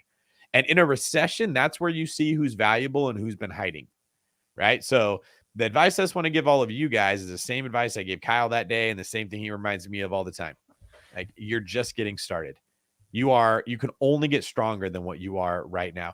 But if you let the next 5 years pass or 3 years pass or 6 months pass without doing anything different, you don't get stronger. Your muscles don't grow because you just want them to. They grow because you're using them and you're challenging them. Fabian, I'm going to drop my email in here. Send me an email. You're trying to house hack and sack. Feel like it's a lot harder to cash flow here. That's what we specialize in. So give me a call or an email, and we'll set up a time to call and chat a little bit about what you're trying to accomplish. That's where I work out of and live. Yeah, really good stuff. By the way, before we get into, because we've actually got some personal pictures here that you're going to see of a younger, handsomer. No, you're more handsome now, David Green. But before we do that, what I need you guys to do, we're just going to take a brief second to pause. I need you to hit that like button. I need you to hit that subscribe button on this YouTube video right now before we do it, because we really need that in order to continue to grow this content. We've been averaging about 115 people since we started this thing an hour and 10 minutes ago. So that tells us that a lot of you guys are sticking around, and that tells us that you're enjoying the stuff that David and I are talking about here tonight. So if you could just return the favor to us and hit that like button, hit that subscribe button, and also turn on the notification bell, because we do these every Friday. You'll get a notification reminding you about the topic. That is something we want to talk about. David, is there any of these pictures you did not want me to share? No, I think. Okay. The one with the beard we can use at the end, and then my old police picture where my shirt's off we can put at the very end if people want to see what it looked like when I was actually in the gym and I had a purple hue to my skin. If you're picking up what I'm putting down here. Yeah, absolutely. Now, some of these, I don't know why. Let's start with the high conversions- school one, right? So they can see like what I look like freshman through senior year. Okay. I don't know if you know, but you sent it to me sideways, and I don't know how to That's because rotate that's the only way I have it. Maybe we just have to put it up sideways. Oh yeah, people will have to turn their head. So let me share my screen here really quick with y'all so we can take a look. Before we do that really quick, there was one thing I want to make a mental note. Matthew Wilson had a question about AI making an impact on real estate. I feel like we could do a whole session on that, a whole live. So keep an eye out for that, Matthew, here in the future. I like Reedview saying, I'll click like only if you share all the pictures. We're being held hostage right now. How bad do we want that subscriber? We want you really bad. All right. Let me see here. Google Drive. All right. So this is our first one. You got to turn your head to the side. I can try to zoom in a little bit. I think that's the most it's going to let me zoom in, though. Yeah, I don't look as bad as I was afraid of because it's so small. You can't see it as well. That's good. That's a good thing. So the first one on the bottom there, that's me as a freshman, and then me as a junior, and then that's me as a senior in white. Oh, there you go. Yes, that works a lot. And as a senior, I'd been lifting weights. So this is like what I used to look like when I had hair. You guys got to put something in the comments so we know. What are your thoughts? Is this how people expected me to look? I feel like my face has changed more than any human being I've ever known. What do you think, Kyle, from a guy who looks exactly the same? Yeah. No, I think, you definitely look different. Every time I show pictures of young David, they all are like, that is not him. And they think it's the funniest thing ever in the world. I had a long face back then. I had a couple of people that told me I look like a white Kobe Bryant because he kind of has that same horse face, like long and kind of narrow, you know?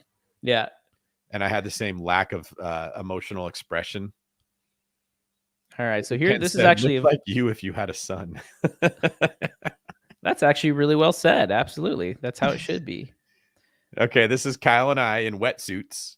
This is college. At a very cold beach. Where were we when this happened? Somewhere in Central California, right? Yeah, Northern California. So like north, like 2 hours north of San Francisco. So super cold, boogie boarding, surfing, some pretty gnarly waves. And we thought it was so good. We got trashed by those waves. We were high-fiving each other there. It was freezing. I remember you were saying like, you got to dive under the waves when they come. And it was like putting your head into an ice block. I was like, dude, I'll just work harder and swim over the top, man. I don't want to go underneath that freezing water.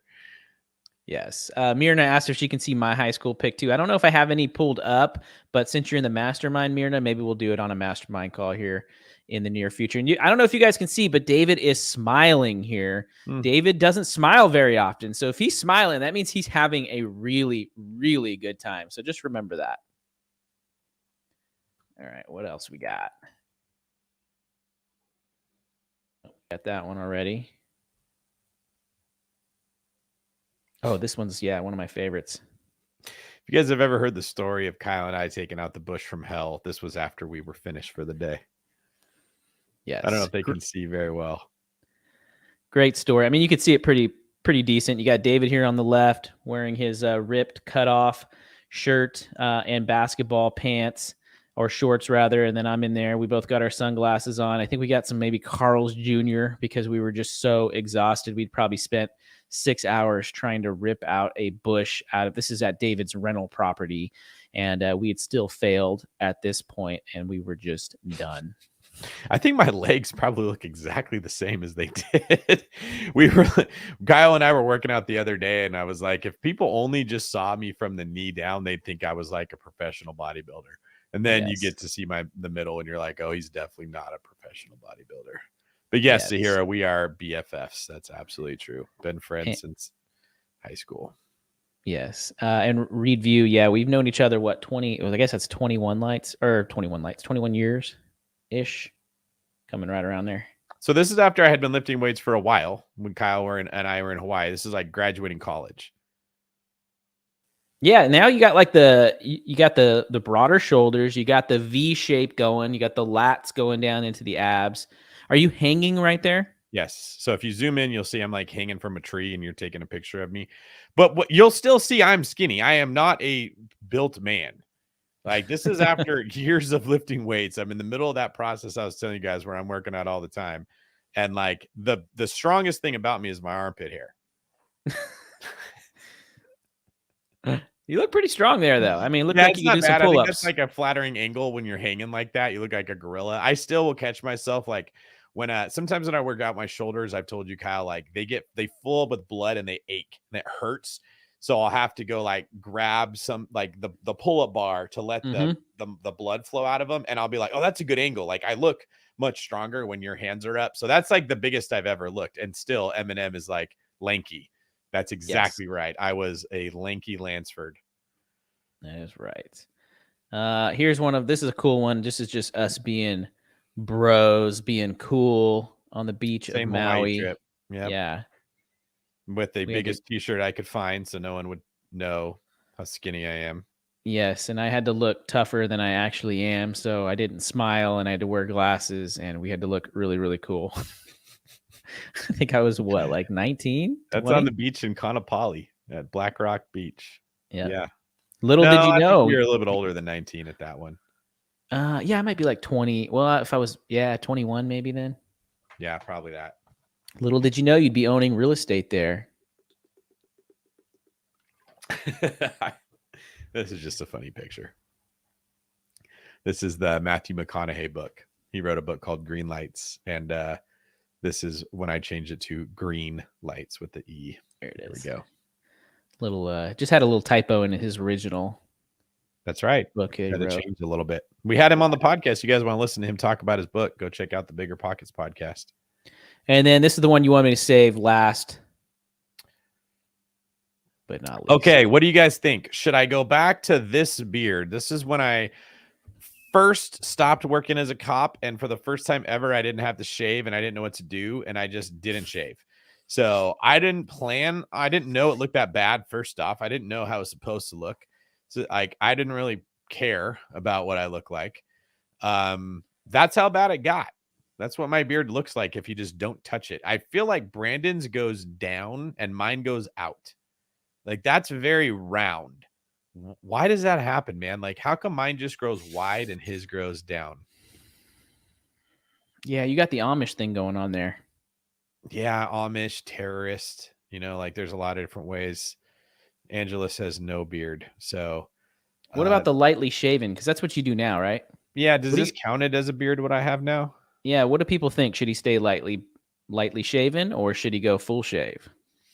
See, the problem with the full shave when you have no hair is there's very little context to your face, right? So you start to look like a cue ball that has like eyes and a nose, like a Mr. Potato Head, but albino type of a thing. So to completely shave it is rough. But of course, to go this bad, every single woman in the thing is the only one commenting, which is what I would expect. Like dudes aren't ever going to say anything. Where's your yarmulke? It does look like that, actually. Yeah. I look like, what was that Jewish rapper, Modest Yahoo? Remember him? Yeah, it is a Modest Yahoo. I do have a little bit of a Modest Yahoo looking. All right. And then I think we had one more when I was a cop, right? And that was after I had been working out for a while. Which one was that? Did I miss it? Did I not send it? I think it sent probably the last one in the line there. Oh, hold on. Yeah, right after the beard one. Oh, yeah. Is it this one? I think it's, hold on, I got to upload it. You were talking about this one? Yeah, that's what you two can aspire to if you get in the gym all the time and you join a mastermind and you get an accountability partner. This is what you will end up looking like when you have a strong financial background and can work out all the time. So this was me when I was a cop, and I was a little angry in that moment, and it was a little hot that day, and more purple than green. But yeah, I just want to leave that there because you guys saw what I looked like before, and this is where you can end up if you too stay committed and dedicated and keep showing up on Friday nights to follow along with Kyle and I, and most importantly, subscribe to the channel. Absolutely. That's what we can all aspire to. Okay, cool. Well, tonight we're going to end it out actually with a caller that we have here that's going to join us. Tia, are you able? Oh, look at you. You're on it. I love it. Tia has a question sort of related to tonight's topic, and it's specific to her situation. So I'm going to bring you on in here and unmute you. Oh, you are good with this technology stuff. Nice to meet you, Tia. Thanks for hanging out with us. That's a huge compliment, by the way, for Kyle to compliment you on technology. He is a tech snob, so well done. Thank you very much. It's something we're getting used to these days. I can imagine. Absolutely. So Yeah. tell us a little bit about what's going on. Well, I'm just kind of wondering if I'm moving too fast, if you will, with my real estate investment goals. So I bought my first house in May of 2021 and then bought my first commercial property later that year. Not really set out to be a real estate investor necessarily, just trying to expand my business and, get into some other things, some potential income, et cetera, et cetera. And most recently, I'm under contract for a property in Southwest Florida that I plan to use as a short-term, medium-term rental.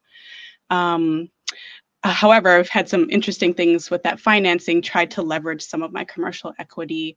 But anyways, I'm working through that. But at the same time, I'm also interested in this property that's in my hometown at $1 million. And it's just a fantastic opportunity for redevelopment. And I've already been making some calls. But I also asked my brother today, what are your real estate goals for this year? Because, I'm trying to feel out the people I know that are in real estate investing. And I'm hearing a lot of, I think he said something to the effect of out of the market until things are better. Or, someone else that's in my network that I know is like, yeah, I'll check back in when, rates look better, and so it's just like, I'm trying to surround myself with people that are in the game, but I'm also feeling like, am I just a newbie, like too excited about what I'm doing? But also, wondering like, should I just continue to build on the momentum? Ooh, this is good. All right. So you got a little bit of emotional turmoil going on because you got a voice inside that's like, make moves, now's your chance. But then you got all the people that love you telling you now's not the time, right? Right. All right. What's the little voice that is saying you should do this? Tell me more about what that voice is saying. So honestly, a year ago in August, I was diagnosed with a health condition. And I own a business. I ran a business for the last 9 years or so. I created a community-based organization that's a for-profit organization, and I have 5 children. Anyhow, in looking at my prospects and thinking about building wealth, you kind of think about it as you're building, your basis. But I wanted to expedite that process even more so and try to build some intergenerational wealth and try to reach, financial independence sooner than later. And so I've really been thinking about real estate as an avenue in which to do that. And I began studying last year in May and have been since then. I found you guys, David. I've been following you, and Bigger Pockets has been really informational and reading a lot of books. And so I was like, I'm going to do this. I had some opportunity, some capital that was coming my way. I've saved a lot. And I'm also growing and scaling my business every year. So I want to invest that money into something that's going to make me more money, essentially. And I've chosen real estate as that avenue. Okay, that gives me a little bit. Let me give you some information, then we'll see how you receive it and what you're thinking. When someone says, I'm not investing in this market, there's usually 2 reasons why that would be a good idea or why that would make sense for them. The investor who's looking at it like a stock, meaning I'm going to buy a house, get a return, I don't want to do any work. In that approach, it can make sense to wait for the prices to go down more if you're just basically utilizing buy low, sell high. But if you've been following me, you know that I'm not really that kind of an investor. I don't just look at like, I want to buy low, sell high. I think when Kyle and I did our last retreat in Scottsdale, the people who came learned the 10 ways that I try to make money in real estate. It's more than buy low, sell high. There's buying equity, which is buying below market value. There's adding equity, right? There's buying in markets that are more likely to appreciate. There's buying in markets that are more likely to have rent increases. Southwest Florida is an incredibly smart area to be investing in. So you're already thinking the right way. All right. So that advice of I'm not going to buy right now may make sense for your brother because he may be a buy low, sell high guy. But if that's not you, then I wouldn't say right off the bat you should be following that advice. But that doesn't mean he's wrong. It just means that makes sense for his strategy. Does that make sense so far? Absolutely. Okay. The other thing is I'm not a year one return guy. I've talked about that before. I don't really care if it makes money right off the bat. The only time I need it to make money right off the bat is if I'm broke and I got no money. That's not the case with you. If you're looking at $1 million properties and you've been saying, you didn't even have to tell me your business is going good. I know it's going good just from listening to the type of moves you're talking about making, which is great. So you don't need to worry so much about, is this the perfect time to buy? Because none of us ever time the bottom. I mean that we never time the bottom. The very first house I ever bought, have you heard me talk about that? No, I don't think I have actually. Listed at 215, bought it. It fell out of contract. I went in and got it at 195. Had previously sold for 565. Wow. Okay. It then dropped to about 180. And I felt like the biggest idiot in the world. All I did was kick myself. I can't believe I bought it. I jumped in too soon. I'm such an idiot. Why did I even think I could be a real estate investor? I was so arrogant. You just have these voices that run through your head telling you how stupid you are because it dropped all the way to 180, right? And then it turned around, and when I bought it, I think the rent I was getting was $1,300. Now the rent's about $2,650. It's probably valued somewhere around $525, $530 right now. Okay. Does it matter that I could have got it at 180 and instead I got it at 195 when it's worth 530? No, it just, who gives a flying rip, right? Now, let's say that I had not bought and it had dropped all the way to 180, but I thought it was going to go down to 120. So I waited and it turned around and it went up to 280. That could make a pretty big difference, right? Like that. And then maybe I wouldn't have bought then because I'm like, it's too late. I waited too long. And then it goes all the way up. So trying to time the bottom is a thing arrogant people do. And like, I had to learn that lesson the hard way. Like, quit trying to be perfect. You're not perfect. You'll never be perfect. The right question is not, are we at the bottom? Should I buy now? The right question is, in 5 years, in 10 years, will this be a good investment? Okay.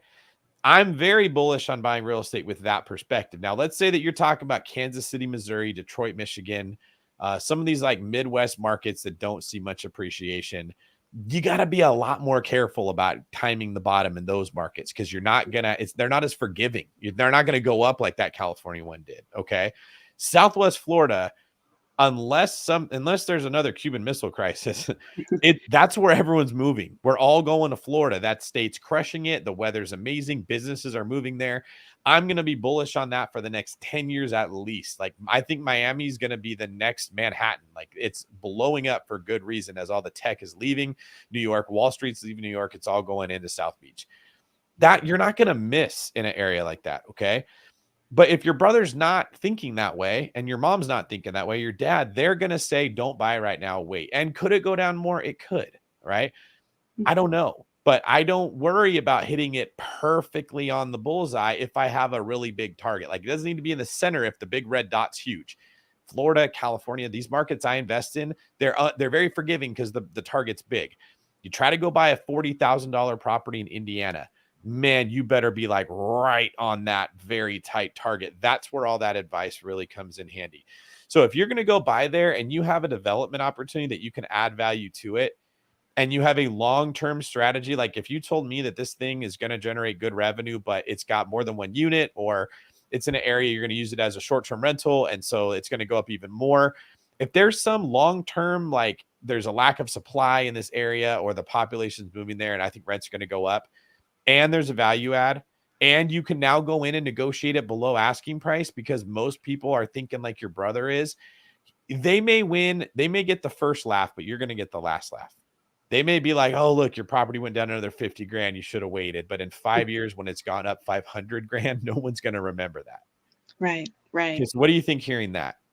That is very reassuring and affirming of really how I've looked at it, especially following a lot of your content, because I go to the area frequently myself for some medical care, and I got tired of paying others thousands of dollars to stay in their Airbnb. So it serves multiple purposes for me that I think in the long term also save me money, right? So just thinking about it more holistically like that, I thought it made sense, but wanted to check my newbie hat just to make sure that you're right. And I'm wanting everyone to hear how you reduce risk. You don't reduce risk by never jumping in. That doesn't get you. It actually is the most risky thing. Okay. You reduce risk by buying properties and structuring the deal in a way that extends your timeline and gives you more ways to win. So if you're just going to go pay asking price for a property and it doesn't have any value add, man, you got to get it just right to make money. But because I don't know if we're at the bottom yet, let me describe the last couple of properties I bought and why I bought them. Because I'm in the same position as everyone else. I don't know if it might keep going down. Okay. First off, if I don't know if the market's going to go down more, I'm going to try to buy in the best locations possible. I reduce my risk by putting myself in A locations. This is not the time to go buy in a C location. If we had a crash and we're in the bottom and I know we're at the bottom, it's 2010, much more likely to buy in a C location because I got nowhere to go but up. Okay. If I got a good chance, I'll okay to roll the dice in that environment. If I don't know if we're at the bottom, I'm investing at the top. And I'm investing at A-class properties if we're at the bottom. And the reason is that A-class properties hold their value way more. So even if the market tanks, Malibu real estate doesn't tank. Like, are you in South Florida right now? Yes, Cape Coral. And we actually we're under contract for 38,000 under asking price, and then it appraised at 520, and we're the purchase price is 500. And I bet you the best neighborhoods there, they don't get hammered when the market goes down. Okay? No, it hasn't. No. That's how it works. So you reduce your risk right off the bat by doing that. Another way that I reduce risk is like in addition to buying in the best areas, I'm only buying things that have a value add capacity. So I bought one in Moraga, California, which is a super nice area in the East Bay. Like if you play for the San Francisco Giants or the Golden State Warriors, you probably live in Moraga. It's like really nice area, right? Well, I bought an ugly, huge house on a private estate that was a expired listing because it was so ugly and the floor plan was so FUBAR, nobody wanted it. And I was able to get it at 2.2. It appraised even its ugly position at 265. And then I went in and I added it had a basement and a carport that were all attached as the bottom floor of the house that were useless. I turned that into living space. Like I created an entire new 2-bedroom unit out of that. Then I redid the whole rest of the house and turned it into like 3 or 4 additional units on top of the basement. Okay. So I don't know if the value of the property is going down, but I hedged my bet by buying it below asking price the same way you did. I bought in the best location I could. And then I went in and added value to that house. Now, does that mean everything's going to go perfect? No. In fact, the value could be going down. When I go get my appraisal, they might be like, oh, you paid 2.6 after all this work. Now it's only worth 2.6. That's possible. But I bought it for 400 grand less than that. And when it goes up, it's going to go up a lot. It's in the best area. Okay. So I don't win by worrying about if the price came down. I win by giving myself a timeline that 5 years out is very forgiving. Another property I bought in the Blue Ridge Mountains in Georgia. So that's like if you live in Atlanta, this is where you go to vacation if you want to go to the mountains, like an hour and a half north of Atlanta. That property was owned by the guy that owns the Atlanta Hawks. And this was the property that he had planned on if the purge comes, the apocalypse happens, this is where he's running to get away. And I didn't know if I was buying at the bottom. He was listed at $950. They had reduced the price to $850. I went in there and tried to get it right after the price reduction. I think I got it for like $765. Okay. So I'm already almost 200 grand less than the original list price and almost 100 grand less than the reduction. So I'm feeling really good. It's this big, nice cabin in a gated community in the woods, huge lot. And then it has a 3-car garage that has an upstairs, which was made to be like the maid's quarters. So it's got a bedroom and a full kitchen, gourmet kitchen, full family room with a dining room, very, very nice upstairs living area. And then I don't need a garage in a short-term rental. So I'm spending about 80 grand to convert that 3-car garage into a living space. So I'm adding 3 bedrooms and a bathroom, building a bar, putting in a pool table and some game rooms, and then having a little spot in the back for bunk beds for kids, right? That's going to add a lot of value to that property. And I'm basically getting 2 cabins for the price of 1. Okay. Do I know if the real estate's going to go down in value? No, I don't. It could have gone down some from even what I paid. I think I got it so below asking price, I'm fine, but who cares? Like, say it does go down. I now have 2 cabins instead of 1 cabin. And when it goes up, there's a lot of value that I gained from it, right? I'm not sitting here trying to say, go do exactly what I did, which is what people hear. It's the principle that when you're worried about risk, everyone else is zigging. They're all thinking, don't buy, wait for the perfect time to buy. You don't know when that is. So reduce your risk by adding value to properties in different ways, paying less, better locations, value add opportunities, turning it from a regular rental into a short-term rental, having a redevelopment plan like you're talking about, all of that reduces your risk. And then if you throw on top of that, I'm going to give myself 3 years or 5 years before I even really evaluate my investment. You're going to make $500,000 in equity on this thing. And your brother's going to be like, oh, I should have bought, like, but don't be stupid. Sorry, not you're stupid. Don't make a stupid decision. Like, I'm just going to jump in and buy a house because I don't know when we're at the bottom. Not every house makes sense in a market like this. Right. Exactly. Maybe 6 years ago, anything made sense. Like that was a legit strategy. 6 years ago, if you're in a good neighborhood where like wages are going up, you just buy something and wait, and it's going to be worth a lot of money. That strategy did make sense. We are not there right now. It's kind of balanced out. So now you got to tip the scales in your favor with something else. What do you like about this specific property and the development of it that is got you excited? The $1 million property. Yeah. It's in my hometown. I'm born and raised in Madison, Wisconsin, and that market seems to be doing quite well, at least from what I've seen. And this is on Willie Street. It's a really well-known street. It's by the university, and it has 2 properties on it now that are pretty beat up. I'm going to look at it, but essentially they can be torn down, or you could hold them for a second and still make some income because there's multiple units in one of them. And so there's opportunity. It's mixed use zoning, and I wanted to really invest in some affordable housing opportunities, but also maybe a combination of short-term rentals because of the location. We have the football season and all of those things, and then a combination of that in some commercial property. There's just a lot of development happening in the area, and I want to get in on it because I'm born and raised here. All right. So have you wrote an offer on the house yet? I haven't. I'm going to look at it this weekend. I called up my agent as soon as I saw it. I'm like, I need to know more about this because I'm like, what's going on here? There weren't a lot of pictures, not a lot of information, but we're going to be digging deep this weekend. So obviously you're not in love with the property yet, which is really good. Let's say you do love it, and let's say the numbers work out. The approach that I would take for that specific deal and then any subsequent deals is first I would look and see how long it's been on the market. Do you know how long it's been listed for?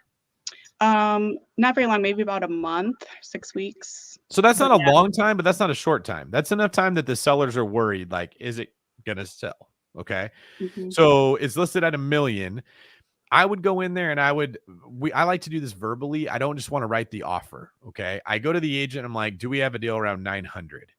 And you're trying to get the seller to emotionally agree, I will sell for 900. It's very important. Like, what everyone wants to do is just write an offer and structure it. Say, here's all the things that I want in one shot. It never works. Okay. It happens in chunks. Don't ask me why. I don't know exactly why, but that's just how sellers think. So I get you to agree verbally, emotionally, accept I'm okay to take 900,000 for this property. Then once you've decided that, I come back and say, okay, now in order to pay you that 900,000, I'm going to have to, borrow 20%. That's 180 grand plus my closing costs. Then I got to spend another 150 to get this thing fixed up. Now I've actually spent more than the property was listed for at full price. So here's what I'm going to need, right? And again, don't take the numbers I'm saying at face value, just the principle we're talking about for this strategy. I need you to float me a loan of $100,000 at 0% interest for 9 months or for 12 months so that I can develop the property, and then I'm going to pay you back later. And the reason that I need that is if you're not willing to give me that, I'm going to spend more on the house to get it fixed up than I could just spend to get one that's already in perfect condition. If you say that first, they're like, yeah, we'll give you the loan, but you got to pay me $1 million. That's why I'm saying you get them to agree to the 900, then you bring this in. So now their baseline's at 900, and that's what you're working off of versus their baseline's at $1 million or worse. They go, fine, pay me 1.1 and I'll let you borrow 100 grand. And now it's like, this doesn't make sense, right? Right. So you break it into these little chunks, and at every single step, you find a way to make the deal work better for you. And then you just give them your rationale. Well, yeah, the whole reason I'm able to do this is I want to pay you 900 grand instead of 800 grand that I was going to offer. But in order to do that, I need the loan for 100,000. Do you guys even need that money right now? And if they say no, and you don't like the deal, use that strategy on the next one, because right now is the market where sellers will they're entertain this. You offer someone this 12 months ago, if we had a listing and you brought us that, we would just laugh like, okay, That person's going to pay Right. 200 grand over asking price, and they're asking for nothing. So this is the opportunity to use some of these creative methods we've talked about for a long time. And so if I was you, I'd be very active looking at stuff and analyzing it all, but I wouldn't be aggressive in writing and like, I got to get it under contract. So be Right. active, but not aggressive in the buying a property. Be aggressive in what you're asking for in the property. It's like John Wooden says, right? He says, be quick, but don't hurry. That's Right. So you want to move quickly, but don't be impulsive with your decisions that you're making. And that's what we're telling all of our clients that we're working with right now and helping them find investment properties is the more willing you are to walk away from a property, the more leverage you're going to have. But the more you want the property, the less leverage you're going to have and the worse position that you'll find yourself in. I can Wonderful. see like you love this stuff. You're just like, I can I'm see your just- mind exploding with it. I'm soaking it all up. I'm already thinking about the next move, but That's exactly right. And if it doesn't work on this property, who cares? There's plenty of stuff Yeah, out there that you exactly. can go pursue. And the last piece of advice I will give you is to remember sellers make decisions based on emotions. Okay. So they may tell you to go pound sand. They may be, oh my God, I can't believe it. My babies were raised in this house and now they're trying to blah, blah, blah. Let them do that. Circle back 10 days later, 14 days later. You'd be like this property I'm talking to you about, the one where we're converting the garage. Mhm. I had to watch the price go down over and over and over. Then I wrote the offer and they didn't actually even respond to me. Then I wrote another offer. They didn't respond to me. You know how we actually got it is we were looking at other cabins with my agent, and the listing agent for that cabin happened to be at the same open house that I was at when we were looking at a cabin with his buyer clients. And my agent was like, that's the guy that's listing the Forest Road is the name of it, right? So I just went and shot the shit with them, just kind of made conversation, got to know him a little bit, and he liked me. And I was like, hey, by the way, how come you never accepted our offer? He's like, what do you mean? I was like, oh, we wrote an offer on that property. He goes, oh, we didn't think you were that serious. I'm like, no, I'd buy it today. Like, I'll write you another offer right now, but I can't pay what he wants because of blah, blah, blah. Then the guy was like, you know what? We just had a conversation about reducing the price again, or we just reduced the price again, whatever it was. Let me go talk to him. He caught the guy in the right emotional state, and I made the impression on the listing agent that he delivered the information in a positive light. Okay. Before he knew me, he was probably just like, this MFer is just trying to lowball you, and the guy owns the Hawks, so he's not going to fall for that, right? When the agent went back to the guy and was like, I think you should take the offer, he's a serious buyer. He said, you know, this is what his plans are for the property. Next thing you know, you're there. So just don't be afraid to follow up on houses you wrote offers on that were not accepted. Kyle does this all the time when he's got clients, especially on the high end stuff. It's oftentimes, if it's more expensive, like $1 million, the sellers are offended and their initial response is no. But if they own expensive property, they're usually not bad with money. So after they get over being offended, they're like, I'm being dumb, right? This is my only offer. And if you come back around to them, they like that more than if they have to eat their pride and go to you. Nobody wants to say no to your offer and then come climbing back. Like a guy asks you out to prom and you say no because you think you got a better opportunity, and then prom's 2 days away and you don't have a date. You don't want to call that guy back and be like, No. right? But if he comes back around, you're like, you know what, buddy, I'll give you a shot, when really you're like, oh God, thank God I'm going to prom, right? That's the way that you want to approach the sellers. Lovely. I love this. Thank you so much. This is extremely helpful. Thank you, Tia. I hope we see Good you luck, on a Tia. future call. Yeah. Thank you. Thanks, guys. See ya. Good stuff. This has been a fun Friday night. Very much so. What happened to your camera? It ran out of battery. My Isaac, my son, he pulls out my charger and uses it to plug in his to charge his PS5 controllers. So it ran out of battery. Can we give my Isaac's backup. YouTube a shout out so people can go follow him? Yes, absolutely. He loves it whenever I give a shout out. He's got like 300 subscribers already. He could use some more. Yeah, he's catching up to you, man. More than me. Yeah, he's oh, look at him right there. Boom. He just put it in the chat. He's watching this live as we speak. It's that YouTuber Isaac 24. Isaac, if Sorry, you Dad. don't remember to plug in your dad's electronics after you unplug them, I'm not going to give you shout outs on my channel to get you followers. You are a young man That's right. now. You need to remember when you unplug it to plug it back in. Am I understood? Hopefully. Yes, guys, go give Isaac a follower. He is that space YouTuber space Isaac space 24 on YouTube. We would love it if you guys would subscribe to his channel. He's actually very talented and he makes very funny videos, especially with his little sister, and tells Yes. very good stories. Yes, and it gives them something constructive to do, and not to mention it's teaching him the same skills that we're learning right now with budgeting, tracking, real estate investing, building wealth, building strength. Right, is the more you commit yourself to excellence, the better you're going to get over time, and you start to see some results. It's kind of fun to see him do it too. Right on. Well, what do you think, Kyle? Good show. Good show. Just a reminder, everybody, make sure you like and subscribe and hit the notification bell for this YouTube channel as well. And yeah, we had a lot of fun tonight, and I'm looking forward to doing this again and getting back in the saddle and keeping it with our regular scheduled program. Brendan Cromer is saying, where can I get some coaching? I'm new to real estate investing. Okay, so check out the mastermind page, davidgreen24.com/mastermind. And there's a lot of investors in that group that could help you. This is actually like my budget coaching thing. This is not like $10,000 or anything to join this. It's very, very affordable. You will save more money in your first couple months of joining than what it costs to be in it. Like just from getting your budget under control, you'll save more money than the mastermind costs. And then the price is going to be going up in the future. So I would start there. If you guys would like your real estate finance, the One Brokerage can help you with that. You can email intake@the1brokerage and we can get you pre-approved for properties. Those are the people that finance all of my properties. That's the business that I started to help you guys be able to get real estate. We are very good with DSCR loans, which means we'll get you qualified based on the income the property makes, as opposed to just your own debt to income ratio. So if you've run into problems with DTI, we're probably the best option for you in the country. No joke.